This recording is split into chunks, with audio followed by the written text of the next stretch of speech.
nice and secure. Now what we need to do is we need to close off this this knot. Okay, so this is going to be a little bit harder just because you probably can't see very well what exactly I'm doing. Now I'm going to actually take my needle point, the very sharp point of it, and I'm going to put it through the thread. Okay, so I'm not actually putting it through the hole. I'm not putting it in the weft itself, but I'm actually putting it in between the thread of the loops that I've made. Okay, and once I've got that through, I'm pulling,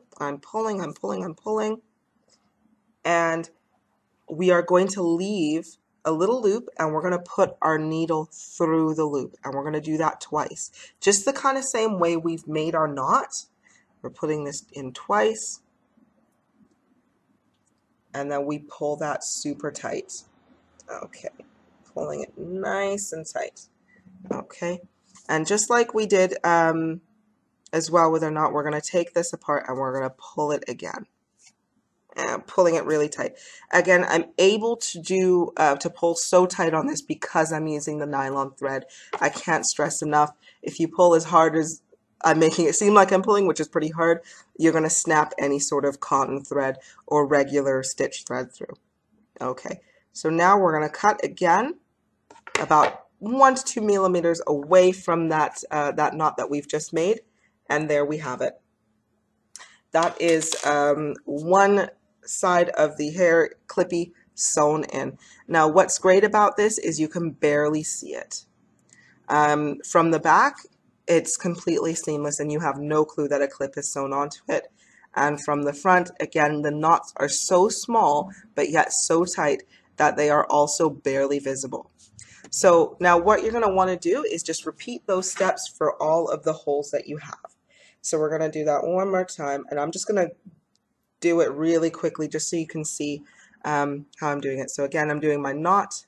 I'm doubling over twice on this one, and I'm pulling that nice and tight. Okay, there's my little knot there. Again, pulling, making sure it's really tight, and cutting off so that we have only 1 to 2 millimeters of thread right at the bottom. Okay, now that I've got that, taking up my extension here, and right at the top hole, I'm going through the middle of the weft where I'm going to get the most tension and the most security. And I'm pulling through, and I'm leaving a very little tail at the end, and I'm putting my needle through that tail. Okay.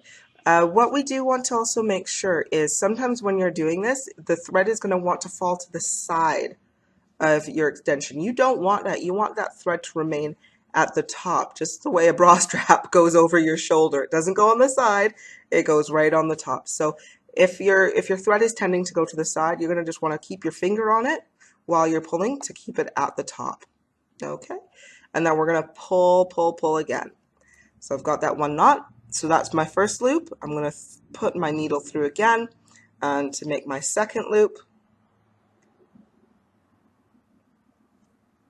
and once again for my third loop.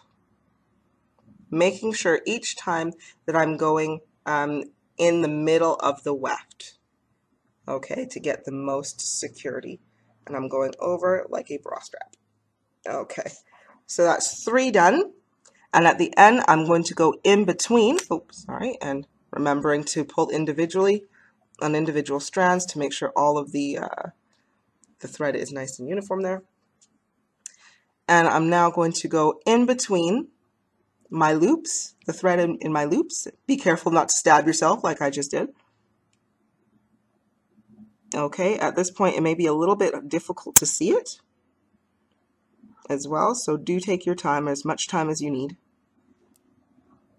Okay, and I've got that there. And just the same way we did our knot, we're going to loop once, and we're going to loop twice, and we're going to pull that super tight. Okay, once that's pulled nice and tight, we're going to take apart our thread, There we go. And we're going to pull that really tight. And that's going to secure our knot. Oops. Sorry, I almost just dropped it. Not very good. Okay, and we're cutting off and we're leaving 1 to 2 millimeters of thread at the end. Okay, now, and there you have it.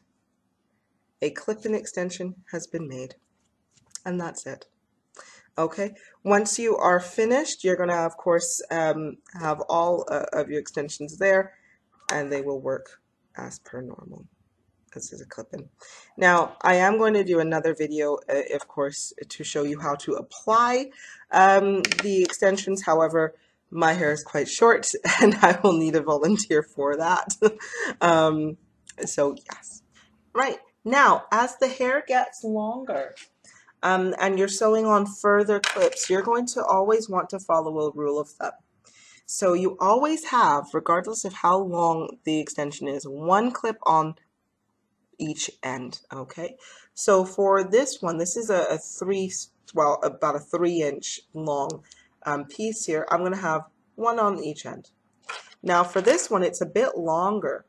So what you could do is you could get away with putting 2 clips on there. Oops, and I've got them clipped on together. Okay, but also for added security, depending on where you're putting this clip, you may want to put another one in the middle as well. Okay. Now, as these get even bigger, and we'll get a 10-inch section on here, you're going to want to add more clips. Now, I think the general rule of thumb is to have about 1 inch to 2 inches in between each one.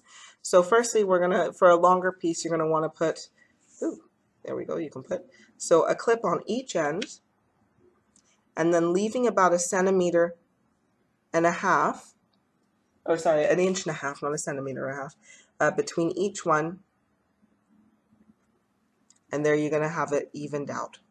Okay, what we don't want is to have too many clips on each side like that, or have them in the middle or anything like that. The more even distribution of the clips that you can get, the better, as that's going to help distribute the weight of the actual extension on your hair, and everything stays a little bit more secure.